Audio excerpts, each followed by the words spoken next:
Baik, Assalamualaikum warahmatullahi wabarakatuh. Kita melanjutkan perkuliahan kita tentang teknologi pengolahan pakan. Kali ini kita akan membahas bioteknologi pakan fermentasi. Ya, jadi akan mempelajari tentang bagaimana sih sebenarnya mengolah pakan dengan teknik fermentasi. Ya, mungkin teman-teman juga sudah banyak yang mengetahui apa itu fermentasi. Ya, apa contoh produk pakan fermentasi. Ya, jadi di sini kita akan bahas. Nah, bioteknologi pakan itu sendiri merupakan cara pengolahan pakan menggunakan teknologi-teknologi dengan materi hidup, ya seperti bantuan mikroba, bakteri ataupun kapang ataupun yeast, ya, yang mana nanti akan melalui yang namanya proses biokonversi dan barulah menjadi produk pakan, ya produk olahan pakan. Oke. Nah, sebenarnya biokonversi itu apa? Ya, jadi biokonversi merupakan proses yang dilakukan oleh mikroba untuk mengubah suatu senyawa menjadi suatu produk yang mempunyai struktur kimia berhubungan ataupun transformasi mikrobial. Ya, jadi dengan bantuan mikroba tersebut, senyawa-senyawa yang ada pada produk tadi, yang awalnya katakanlah produk segar ataupun produk limbah, itu akan membentuk struktur kimia yang berhubungan.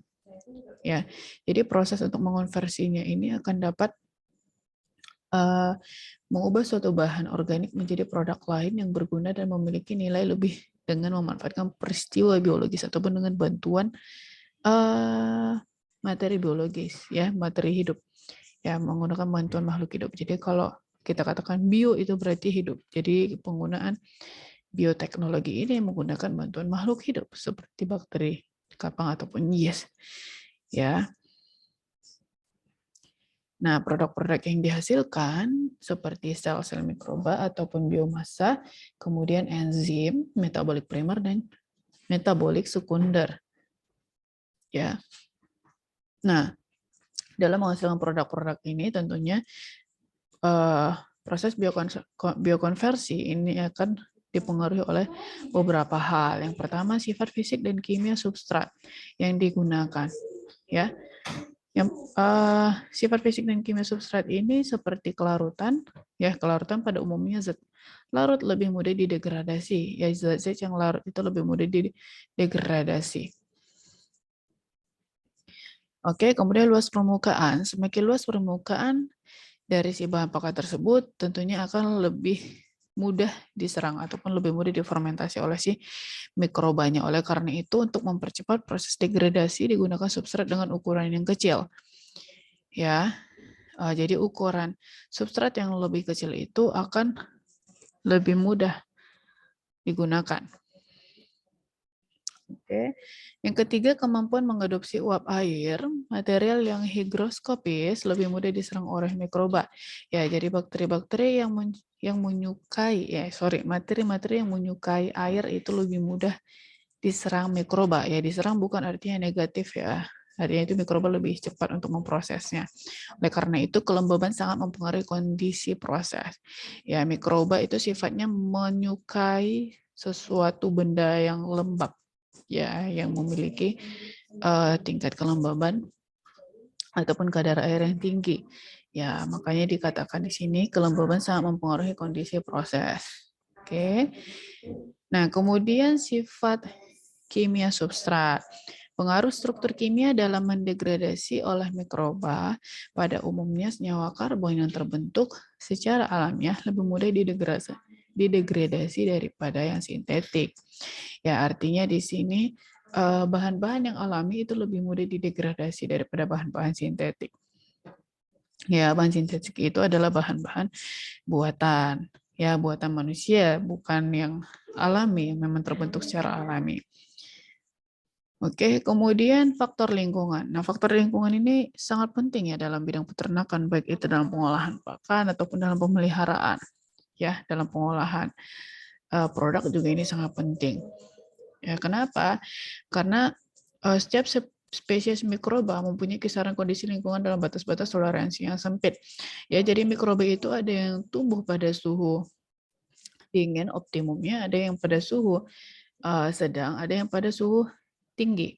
Ya, jadi kalau misalnya si mikroba ini kondisi lingkungannya itu tidak optimal suhu dia tumbuh, otomatis pada saat proses fermentasi dia tidak akan menghasilkan produk yang optimal gitu loh, tidak akan mencapai tingkat keoptimalannya gitu loh.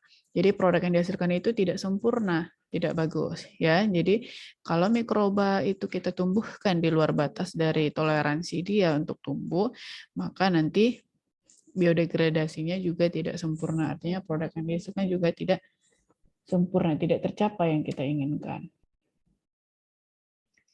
Nah, sebenarnya apa sih manfaat dari biokonversi? Yang pertama pasti memperbaiki serta meningkatkan cita rasa, ya, meningkatkan palatabilitas dari produk olahan tadi. Kemudian biokonversi ataupun biokonversi ini dapat mengawetkan bahan pakan, ya. Selain itu juga dapat meningkatkan daya cerna, menghasilkan warna lain yang berbeda dengan bahan awalnya, dan dapat menurunkan ataupun menghilangkan zat anti nutrisi pada pakan. Oke. Yang pertama fermentasi. Biokonversi dilakukan melalui teknik fermentasi. Ya, jadi fermentasi ini banyak sekali baik pada produk makanan ataupun produk pakan. Ya, sebenarnya apa fermentasi? Fermentasi merupakan pengolahan pakan dengan bantuan mikroba seperti kapang, bakteri, ataupun ragi yang kita tambahkan dari luar, ya kita tambahkan sengaja, kita tambahkan ataupun secara spontan sudah terdapat dalam bahan bakunya. Oke, jadi beberapa bahan itu memiliki mikroba di dalam materinya itu ataupun secara spontan di alam dia sudah terfermentasi ya. Ada yang memang kita sengaja tambahkan untuk mengolah pakan tersebut menjadi pakan fermentasi. Ya, nah, proses kimia dari senyawa-senyawa organik baik dalam keadaan aerob maupun anaerob melalui kerja enzim yang berasal dari mikroorganisme yang dihasilkannya. Nah, untuk proses kimia dari senyawa organik ini bisa kita gunakan ataupun bisa kita perlakukan dalam kondisi tanpa udara ataupun dengan bantuan udara. Ya, lagi-lagi tergantung dari jenis mikrobanya yang digunakan. Oke, ataupun jenis mikroorganisme yang digunakan. Ya, proses pemecahan bahan-bahan organik oleh mikroorganisme sehingga diperoleh bahan-bahan yang diinginkan. Ya, jadi proses fermentasi ataupun ciri-ciri bakteri itu memiliki ciri khas masing-masing. Ya, tidak semua bakteri itu dapat tumbuh dalam kondisi aerob dan tidak semua juga dapat tumbuh dalam kondisi anaerob. Nah, proses fermentasi ini sendiri tujuannya untuk pengayaan protein ya, proses protein enrichment. Jadi pengayaan proteinnya. Nah, bagaimana caranya? Proses pengayaan protein bahan dengan menggunakan mikroba tertentu ya. Jadi ada mikroba tertentu yang dapat meningkatkan protein dari pakan. Kemudian dengan pembuatan single cell protein ataupun protein sel tunggal ya ataupun PST. Ini bisa kita buat tentunya dengan teknik di laboratorium. Ya. Nah, kemudian apa-apa saja sebenarnya media fermentasi. Nah, media tumbuh mikroorganisme ataupun mikroba dalam proses fermentasi dinamakan substrat ya. Jadi substratnya itu bisa berbentuk padat dan juga bisa berbentuk cair ya. Bisa berbentuk padat dan juga berbentuk cair. Nah, untuk fermentasi media padat, fermentasi yang substratnya tidak larut dan tidak mengandung air bebas ya. Jadi substratnya itu yang betul-betul padat tetapi cukup mengandung air untuk keperluan hidup mikroba. Artinya walaupun dia padat tapi dia masih ada kelembaban, masih ada kandungan air di dalamnya. Ya, masih ada kandungan air di dalamnya sehingga mikroorganisme masih dapat tumbuh. Ya, sementara kalau yang cair, yang namanya cair pasti dia sudah basah ya. Jadi fermentasi yang substratnya bersuspensi atau larut dalam fase cair. Ya, jadi kalau yang cair ya berarti dia sudah ada kandungan airnya. Ya. Nah, pada saat perlakuan fermentasi untuk membuat produk-produk fermentasi itu pasti akan dipengaruhi oleh beberapa faktor. Yang pertama mikroba. Mikroba yang digunakan. Ya, jadi perlukan mikroba ini ada yang kita gunakan biakan murni. Ya, jadi mikroba ini murni cuma satu single mikroba aja, single koloni aja, katakanlah single koloni, itu yang kita gunakan. Nah, kalau dia bakteri murni ataupun mikroba murni berarti hanya berasal dari satu strain tertentu saja. Ya, katakanlah misalnya dia Lactobacillus, ya. Lactobacillus spesiesnya misalnya plantarum. Ya, jadi Lactobacillus plantarum itu sudah ada sifatnya. Ya, sudah ada sifat-sifatnya, apakah dia aerob atau dia anaerob, tumbuh pada suhu berapa. Ya, itu dia kalau bakteri murni. Kemudian bakteri mikroba unggul, mikroba tersebut harus mampu menghasilkan perubahan-perubahan yang dikehendaki secara cepat dan hasil yang besar. Ya, jadi mikroba yang digunakan itu juga harus memiliki sifat yang unggul. Ya, kenapa kita harus memperhatikan itu? Karena kita mempunyai tujuan untuk meningkatkan nutrisi pakan. Katakanlah misalnya seperti protein. Otomatis mikroba yang kita gunakan itu ya memang dia harus dapat memecah ataupun mendegradasi si protein tadi ya.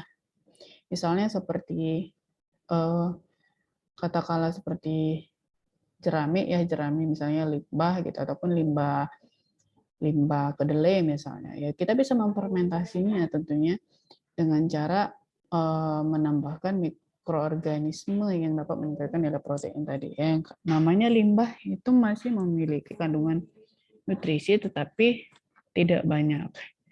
Ya, jadi mikroba yang kita gunakan itu harus unggul.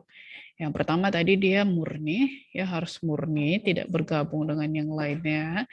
Kemudian dia unggul. Nah, yang ketiga sifatnya harus stabil. Ya, mikroba harus mempunyai sifat-sifat yang tetap, tidak mengalami perubahan karena mutasi ataupun lingkungan. Ya, makanya mikrobanya harus murni tadi ya. Kalau mikroba murni, kita sudah mengetahui, oh begini nih sifatnya, misalnya Lactobacillus plantarum itu, dia dapat tumbuh nih optimumnya suhu 37 gitu ya. Nah, jadi kita bisa mengkontrol keberadaan ataupun kualitas dari si mikroba tersebut sehingga menjalankan fungsinya dengan baik. Nah, yang terpenting adalah poin yang keempat, mikroba tersebut bukan patogen ya. Jadi tidak bersifat patogen, artinya dapat merugikan baik bagi manusia ataupun hewannya. Ya, kecuali untuk produksi bahan kimia tertentu. Oke. Untuk pakan tidak usah menggunakan yang patogen, ya. Nah, kemudian nutrisi substrat. Nah, semua mikroba memerlukan nutrisi dasar sebagai sumber karbon.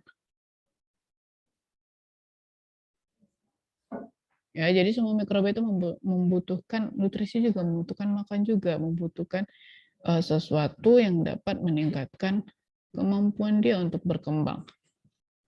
Ya, seperti karbon, nitrogen, mineral, energi, dan juga pembentuk konstituen seluler. Oke. Yang pertama tadi mikroba, kemudian nutrisi yang harus kita perhatikan. Nah, yang ketiga suhu. Suhu ini dapat mempengaruhi laju pertumbuhan mikroba, ya, dan dapat mempengaruhi ukuran sel dan efisiensi konsentrasi substrat menjadi massa sel.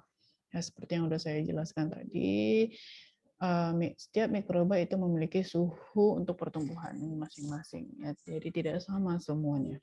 Ada yang termofil,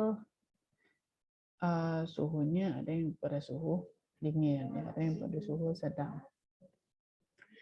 Oke, untuk golongan mikroba ya yang tumbuh pada suhu yang berbeda, ada 3 kategori, ada sikrofil, ada mesofil, ada termofil. Ya, jadi kalau sikrofil itu merupakan mikroba yang tumbuh pada suhu di bawah 20 derajat Celcius, jadi suhu dingin. Kemudian mesofil tumbuh pada suhu 30 sampai 35 derajat Celcius, dan termofil di atas 50 derajat Celcius ataupun suhu tinggi. Ya, jadi bakteri itu beda-beda ya pertumbuhannya. Kemudian yang keempat, aerasi. Nah, tadi sudah ada saya sebut-sebut bahwa aerob, ada kondisi aerob, ada kondisi anaerob. Ya, ada lagi yang namanya kondisi fakultatif anaerob. Nah, aerasi ini merupakan suatu kebutuhan untuk si mikroba, yaitu oksigen. Ya, kebutuhan oksigennya untuk mengeluarkan CO2, uap air, dan metabol yang volatil serta untuk mengukur suhu. Ya, jadi mikroba ada yang aerob, berarti kondisinya membutuhkan udara, membutuhkan oksigen. Anaerob tidak membutuhkan oksigen. Fakultatif anaerob hanya mampu memanfaatkan oksigen terdapat di dalam lingkungan kultur. Artinya dia dapat tumbuh kalau misalnya udaranya ada di lingkungan tersebut. Ya, kalau dari luar itu dia bisa mati atau tidak berkembang. Oke, kemudian yang kelima faktor yang mempengaruhinya adalah kandungan air media. Jadi air merupakan faktor yang paling berpengaruh terhadap pertumbuhan mikroba, ya, di mana air merupakan pelarut, ya, berfungsi sebagai pelarut dan juga sebagai katalis yang terlibat langsung dalam beberapa reaksi enzimatis. Jadi dalam reaksi enzimatis pasti ada juga yang membutuhkan air, ya, tapi sebagai pelarut itu sudah pasti air itu merupakan pelarut utama. Ya, kemudian derajat keasaman atau pH ini juga berbeda-beda. Ada mikroba yang tahan asam, ada yang tidak tahan asam. Ya. Mikroba yang menyekresikan asam organik seperti asam sitrat, asam laktat atau menurunkan pH. Ya, jadi kalau sifatnya itu menyekresikan atau mengeluarkan zat asam seperti asam laktat, itulah yang menurunkan pH. Ya. Semakin turun pH berarti semakin asam sifatnya, dan semakin naik pH berarti semakin basa sifatnya. Oke. Nah, ini adalah kisaran pH optimum, minimum, optimum, dan maksimum dari lingkungan bakteri, jamur, dan yeast. Untuk bakteri minimumnya 3-5. Ya, minimum ya. Dia bisa tumbuh pada 3-5 dalam kondisi asam, optimumnya 6,5 sampai 7,5 dan maksimum 8 sampai 10. Sementara khamir itu lebih rendah lagi. Ya, kalau khamir dia optimum pada suhu asam, ya, 4,5 sampai 5,5, maksimumnya netral sampai sedikit basa. Sementara kalau kapang dia bisa tumbuh jauh lebih asam, ya, pada konsentrasi, pada kondisi asam, dan optimumnya itu sama seperti khamir, 4,5 sampai 5,5. Oke. Selanjutnya faktor yang mempengaruhi adalah water activity ataupun AW. AW itu sendiri merupakan pengukuran air bebas untuk reaksi potensial enzim dari mikroba dan merupakan ukuran dalam kelembaban produk. Ya, jadi kelembaban produk artinya air bebas yang ada di dalam produk tersebut. Nah, AW ini bisa diperoleh dari hasil bagi antara tekanan uap air dari substrat dibagi dengan tekanan uap air murni pada temperatur yang sama, dan pengukurannya bisa pada skala 0 sampai 1, di mana nilai 1 merupakan aktivitas dari air murni. Oke. Selanjutnya setelah AW, takaran inokulum ataupun dosisnya ini sangat berhubungan dengan banyaknya populasi mikroba yang digunakan, ya. Kalau takaran inokulum berarti dosis itu merupakan berapa banyak sebenarnya mikroba yang harus kita berikan. Ya, semakin banyak mikroba yang kita berikan itu semakin menentukan cepat atau tidaknya proses fermentasi berlangsung. Oke. Semakin tinggi yang kita berikan itu akan menghasilkan enzim pemecah substrat. Ya, akan menghasilkan semakin tinggi populasi mikroba yang menghasilkan enzim pemecah substrat yang berpengaruh terhadap kualitas produk dalam menghasilkan kandungan nutrien seperti kadar protein, lemak, dan serat kasar produk fermentasi, ya. Jadi sangat penting sekali kita perhatikan dosis inokulum. Selanjutnya ketebalannya, ini berpengaruh terhadap kekompakan penyebaran miselia, ya, ketebalannya.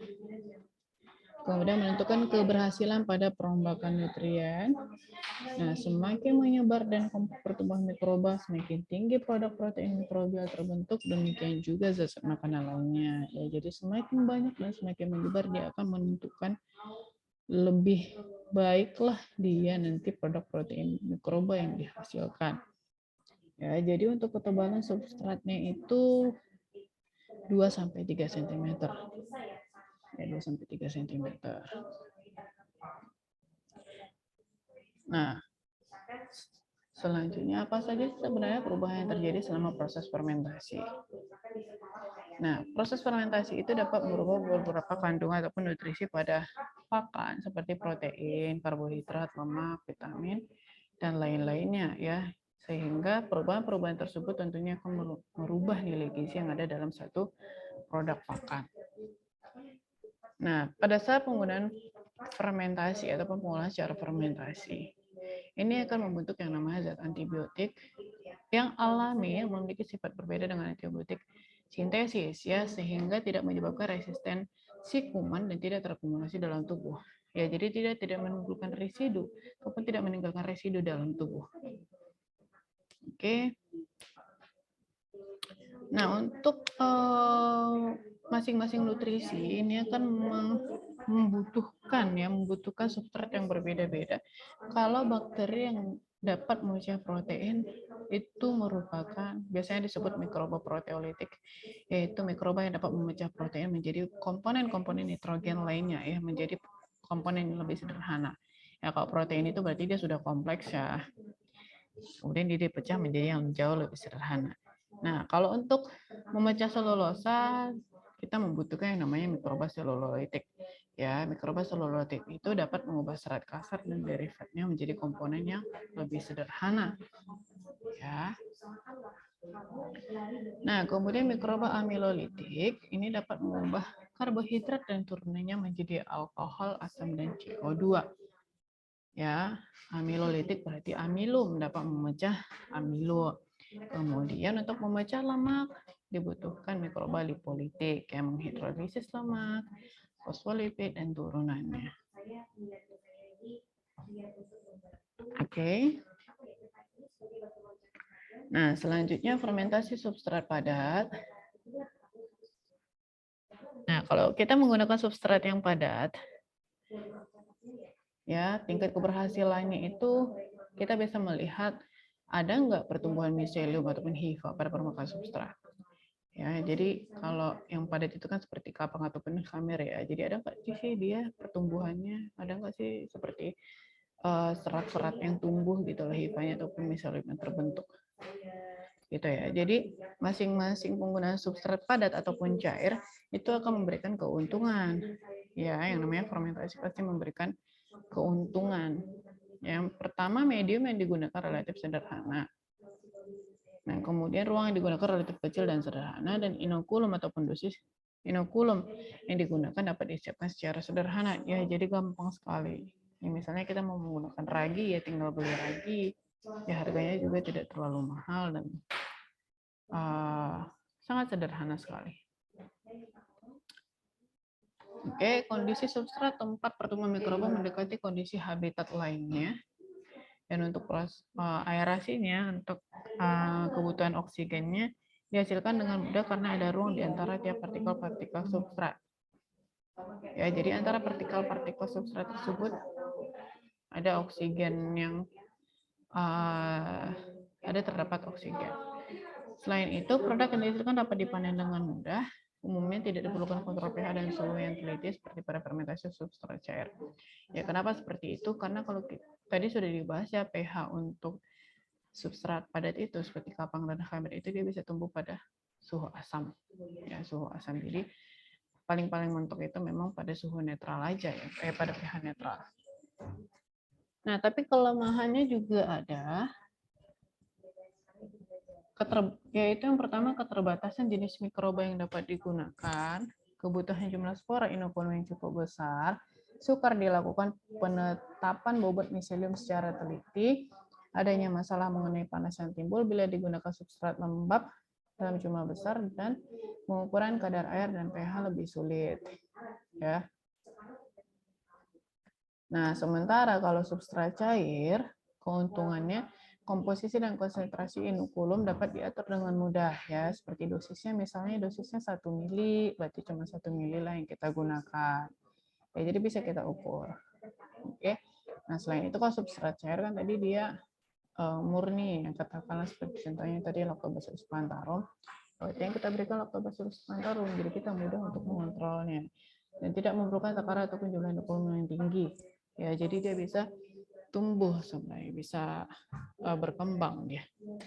Nah, tetapi kelemahannya kalau pengguna substrat cair ini mudah terkontaminasi. Ya, untuk mendapatkan permukaan yang luas diperlukan banyak bejana dengan volume bejana yang relatif kecil dan banyak dibutuhkan tenaga kerja untuk membersihkan dan mensterilisasi alat-alat. Ya, kalau substrat cair ya itulah dia kelemahan karena sangat mudah terkontaminasi. Oke. Nah, kemudian fase pertumbuhan mikroorganisme ini ada beberapa fase. Yang pertama fase adaptasi. Kalau fase adaptasi merupakan fase di mana si mikroorganisme tersebut menyesuaikan aktivitas metabolik dan fisiologiknya untuk mempersiapkan pembelahan ya. Jadi dia beradaptasi dulu dengan lingkungannya dan terjadi sebelum pembelahan sel ya. Lama fase ini bervariasi tergantung dari kecepatan penyesuaian lingkungan sekitar. Semakin cepat penyesuaiannya dengan lingkungan sekitarnya, semakin bagus suhunya, itu akan semakin cepat untuk pembelahan selnya ya, semakin cepat proses adaptasinya. Kemudian fase pertumbuhan logaritmik atau log phase. Pada kondisi log phase ini kondisi optimal tiap sel akan membelah ya. Jadi pada fase log ini tiap sel itu akan membelah dan memerlukan jumlah waktu yang sama ya. Nah, jadi pada fase ini juga karena terjadinya proses pembelahan sel, maka si mikroorganisme itu juga akan semakin banyak populasinya ya. Dan perimbangan multifikasi tergantung kepada konsentrasi media, metabolit toksik dan lingkungan yang menguntungkan. Ya, semakin minim toksik yang ada di dalam lingkungan itu, maka semakin bagus ataupun semakin cepat masa pertumbuhannya pada fase logaritmik. Nah, kemudian fase pertumbuhan lambat. Nah, pada fase pertumbuhan lambat ini mikroorganisme tadi yang membelah itu ataupun yang berkembang itu membelah itu ataupun berkembang itu akan semakin lambat ya. Jadi kenapa bisa semakin lambat? Karena nutrisi pada media tersebut sudah mulai berkurang ya. Karena pada fase log tadi mereka mengkonsumsi banyak ya, pembelahan selnya terjadi, jadi mikroorganisme tumbuh, jadi banyaklah dia yang dikonsumsi sehingga pada fase pertumbuhan lambat pertumbuhannya itu tetap ada tapi sangat lambat. Ya, selain itu juga hasil-hasil metabolisme yang beracun sehingga menghambat pertumbuhan mikroba. Ya. Nah, karena pertumbuhannya lambat, nutrisinya sedikit, otomatis pertumbuhan sel pada fase ini juga tidak stabil, sehingga populasi juga populasinya naik, ya, populasinya naik, tetapi tidak secepat daripada fase log phase tadi ya. Jumlah populasi masih naik karena jumlah sel yang tumbuh masih lebih banyak daripada sel yang mati ya, karena ini masih proses fase pertumbuhan lambat, dia masih tumbuh tapi lambat ya, tidak seperti log phase. Nah, kemudian fase pertumbuhan tetap. Nah, kalau pertumbuhan tetap ataupun stationary phase, seluruh sel berhenti membagi diri ya. Jadi proses pembelahan sel itu sudah selesai ya. Karena telah mencapai keseimbangan dengan sel-sel yang mati, jadi jumlah sel hidup sama yang mati itu sudah sama, sehingga pertumbuhan telah terhenti dan nutrisi juga sudah mulai habis. Ya, metabolisme dan akumulasi produk masih terjadi di dalam sel ataupun di dalam cairan. Ya, metabolisme dan akumulasi produk yang dihasilkan. Massa sel total dapat tetap konstan, tetapi jumlah sel hidup cenderung menurun. Ya, karena pada fase ini ada yang mati, ada yang hidup. Oke, kemudian fase menuju kematian dan fase kematian ini adalah fase di mana bakteri-bakteri tersebut sudah mati ya. Kenapa mati? Karena kehilangan nutrisi ataupun nutrisi yang ada di dalam media tersebut sudah habis. Ya, terjadi lisis dari sel, kemudian terjadi akumulasi lanjutan, produk metabolit yang menghambat nutrien penting dalam medium habis, jumlah sel turun secara logaritmik dan dipengaruhi oleh kondisi nutrien lingkungan dan jenis mikroba. Intinya pada fase menuju kematian dan fase kematian, nutrisi yang ada pada media tersebut itu sudah hilang gitu, atau sudah habis, sehingga tidak ada lagi kemungkinan mereka untuk bertahan hidup. Oke, nah inilah dia fase-fasenya. Ini adalah kurvanya, kurva kehidupan bakteri. Jadi di sini garis pertama ini adalah fase adaptasi, kemudian log phase. Log phase ini sangat panjang ya, sangat panjang karena dia masih tumbuh. Kemudian exponential phase. Jadi di sini bakteri itu masih tumbuh tapi lambat. Kemudian stationary phase. Nah, di sini dia sudah ada yang mati, ada yang hidup, ada yang mati, dan tidak ada pertumbuhan lagi. Kemudian di cleaning phase di sini di mana jumlah bakterinya mulai menurun karena kehabisan nutrisi. Oke. Nah, produk-produk hasil fermentasi kan tadi sudah dijelaskan ada beberapa, salah satunya seperti enzim ya. Apa sih sebenarnya enzim? Biasanya kalau ciri-ciri enzim itu tambahan ase-ase belakangannya, misalnya salipase gitu ya, lipase gitu. Nah, definisi enzim ini sendiri adalah fermen yang bentuknya tidak tertentu dan tidak teratur, yang dapat bekerja tanpa adanya mikroba dan dapat bekerja di luar mikroba ya. Jadi mereka bisa bekerja sendiri, ada atau tidak mikroba mereka dapat bekerja. Nah, selain itu enzim juga merupakan senyawa organik yang dihasilkan oleh sel hidup. Jadi hasil dari pembentukan ataupun pemecahan pada fase fermentasi tadi ya, pada proses fermentasi. Nah, fungsinya sendiri dapat mempercepat berlangsungnya reaksi kimiawi tanpa enzim itu sendiri berubah setelah reaksi selesai. Ya. Nah, enzim-enzim yang dihasilkan oleh mikroba seperti alfa amilase yang dapat menghidrolisis pati menjadi dekstrin dan gula, ya pemecahan yang memecah pati menjadi dekstrin dan gula. Kapang yang mampu menghasilkan alfa amilase ini yang berasal dari spesies Penicillium, kemudian Cephalosporium, Mucor, Neurospora, dan Rhizopus. Ya, ini yang biasa digunakan ya, Neurospora sama Rhizopus ini, dan juga Penicillium ini sudah banyak digunakan untuk proses fermentasi pakan menggunakan kapang. Nah, amilase ya, amilase berarti itu amilum. Amilum itu bahasa umumnya adalah pati. Nah, kemudian enzim protease ya, jadi tambahan ase belakangnya. Kalau protease berarti berhubungan dengan protein ya. Protease ini bersifat alkalin, kebanyakan dari bakteri dan kapang. Seperti Aspergillus niger, Aspergillus soju, Aspergillus oryzae, dan Aspergillus flavus. Oke, kalau protease ini sifatnya netral. Yang bersifat alkalin ini dari bakteri Aspergillus tadi ya, niger. Nah, kalau yang bersifat netral ini dari Actinomycetes ya.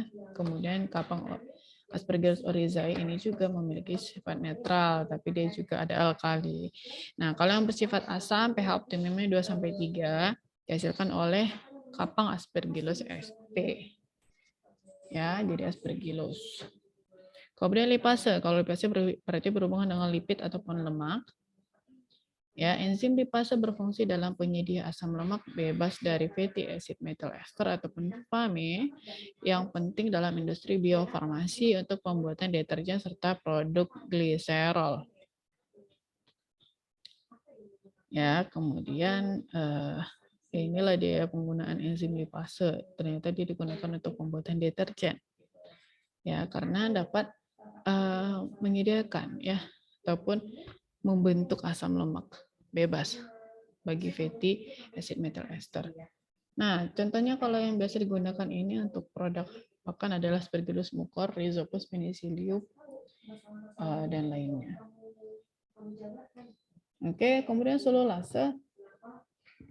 Jadi kok selulase itu yang biasa digunakan untuk memecah ya, untuk mereaksi atau untuk proses enzimatis selulosa.